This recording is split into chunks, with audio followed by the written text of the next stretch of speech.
సామెతల గ్రంథంలో ఇంకా ఏం తెలియజేస్తున్నారయ్యా అని ఆలోచన చేసినట్లయితే 20వ వచనంలోనేమో మరి చాలా స్పష్టంగా చెప్పారు. నీతిమంతుడి నాలుక ప్రశస్తమైన వెండి వంటిదని చెప్పాడు. అంటే అతడు మాట్లాడితే అతని నోటి నుంచి పరిశుద్ధమైన మాటలు, అతను మరి దయగలిగినటువంటి మాటలు, జాలి కలిగినటువంటి మాటలు, ప్రేమతో కూడినటువంటి మాటలు, ధైర్యపరిచే మాటలు. అతడు మాట్లాడితే అతని మాటలు వారి హృదయాన్ని తెప్పరిల్ల చేస్తాయి. నీతిమంతుని యొక్క బోధ ఎంతో ఆశీర్వాదకరంగా, ఎంతో దీవెనకరంగా, ఎంతో మేలుకరంగా ఉంటుంది. ఈరోజు మన సంభాషణలు, మనం మాట్లాడే తీరు ఏ రీతిగా ఉంటుంది ఒకసారి మనం ఆలోచన చేసుకోవాలి. ఇంటిలో మన భార్యతోనైనా, మన బిడ్డలతోనైనా, లేకపోతే మన సహోదరులతోనైనా, లేకపోతే బయట సమాజంలోనైనా సరే మనం దేవుని పిల్లలమని మర్చిపోకండి. సమాజంలో నువ్వు దేవుని బిడ్డవే, ఇంట్లో కూడా నువ్వు దేవుని బిడ్డవే.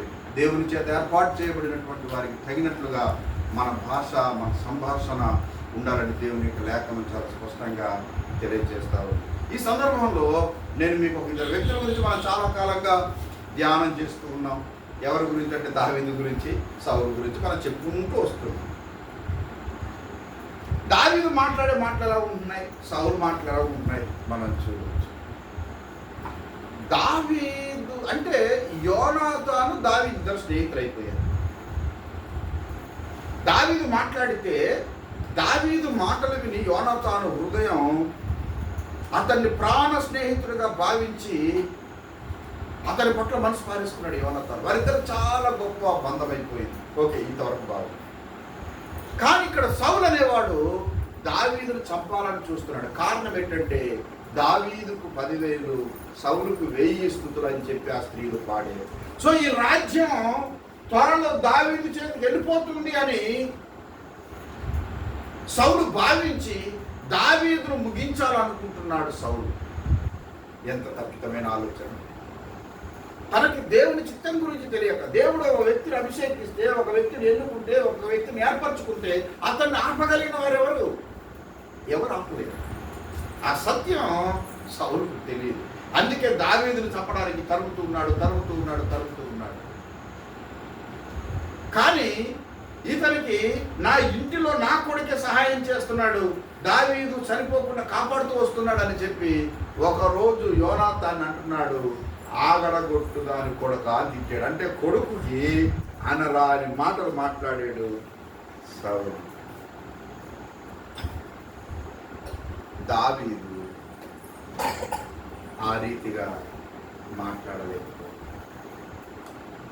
దావీదు తన కుమారుడైనటువంటి అబ్షాలోము రాజ్యాన్ని తీసేసుకుంటే కూడా ఏమన్నాడో తెలుసా? ఇప్పుడు అబ్షాలోము సైన్యానికి, దావీదు సైన్యానికి యుద్ధం ఏర్పడినప్పుడు దావీదు అంటున్నాడు, నా నిమిత్తం ఆ పిల్లవాడిని కనికరించి విడిచిపెట్టండి. దావీదుకి తెలుసు, నాతో ఉన్న వాళ్ళు చాలా బలాఢ్యులు, దేవుడు నాతో ఉన్నాడు, ఈ యుద్ధంలో ఖచ్చితంగా విజయం పొందుతాం అని దావీదుకి తెలుసు. అందుకే దావీదు చెప్తున్నాడు, నా నిమిత్తం ఆ పిల్లవాడి మీద దయ చూపించండి అని చెప్పాడు. కానీ యోవాబు అనేవాడు కొట్టేశాడు అనుకోండి. ఎందుకంటే అరణ్యంలో వెళ్తున్నప్పుడు, కంచెరగాడి మీద వెళ్తున్నప్పుడు తనకు విస్తారమైన తల ఉండటం చేత ఆ యొక్క ముళ్ళ దుప్ప అతన్ని పట్టుకొని పైకి వేలాడదీసేసింది. కంచెరగాడితో వెళ్ళిపోయింది. అతడు ఆ ముళ్ళ దుప్పలు వేలాడుతూ ఉంటే ఒక సైనికుడు చూసి చెప్పాడు, యోవాబు అతన్ని అలుగురు తీసుకుని కొట్టేశాడు, చనిపోయాడు అబ్షాలోము. సో నేను చెప్పే విషయం ఏంటంటే, దావీదు సంభాషణేమో రాజ్యం తీసేసుకున్న తన బిడ్డల పట్ల సానుకూలంగా మాట్లాడుతున్నాడు. కానీ సౌలు మాత్రం ఏదో తన స్నేహితుడు కదా అని తను చనిపోకుండా కాపాడే ప్రయత్నం చేస్తే యోనాతాను మీద సౌలు చాలా దుర్భాషలు నీతిమంతునికి అవినీతిమంతునికి ఇవే తేడా. మనము మన జీవితంలో ఎంతటి శ్రమ వచ్చినా, ఎంతటి కష్టం వచ్చినా నీతి మార్గంలో నుంచి తొలగిపో.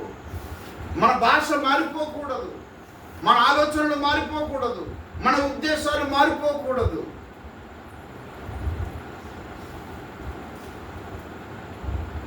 మనం ఎంత చెట్టుకు బాధ పెట్టిన మామిడికాయలు కూడా మానేస్తుందా?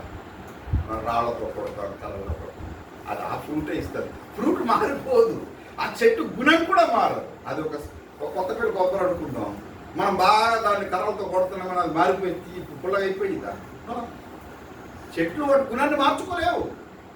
మనుషులుగా మనమే మారిపోతూ వస్తున్నాం. మన ఆలోచనలు మారిపోతున్నాయి. మనం అప్పుడప్పుడు అంటూ ఉంటాం ఇలాగా, మనకు బాగా నేను చాలా ఎక్కువ ప్రేమించాను ఒకప్పుడు, నేను మొన్నే నిర్ణయించుకున్నాను ఇలా ప్రేమించకూడదు అని. నో, ప్రేమ దీర్ఘకాలం ఉంటుంది. ప్రేమ ఎప్పుడు ఉంటుంది? మనకు చాలా స్పష్టంగా కొరింథీయులకు రాసిన మొదటి పత్రిక 11వ అధ్యాయం. ప్రేమ దీర్ఘకాలం ఉంటుంది.